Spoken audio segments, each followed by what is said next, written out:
Ito na yung outcome ng Kevlar na MC2 natin na galing Samar. Kasama ito ng sound standard nyo sa A20. Okay, nakatornilyo na. Hindi, nagmumukha na siyang amplifier kasi malinis na. Unlike sa unang reels natin na grabe, sobrang alikabok. Although wala namang problema, minor issue lang kumbaga. Ayan, pero meron tayong full video nito sa my YouTube channel natin sa mga gustong panoorin. Okay? Lahat ng full video natin sa my YouTube channel na natin ina-upload Solid G TV sa my YouTube.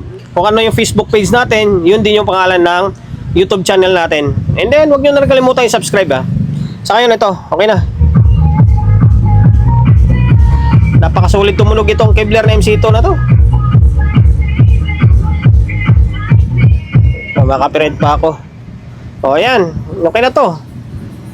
Ang mga puti-puti, wala na tayong magawa dyan. Kumapit na sa thermal paste yun Pero, yan linis na niya. Nagmumukha na siyang amplifier. Okay?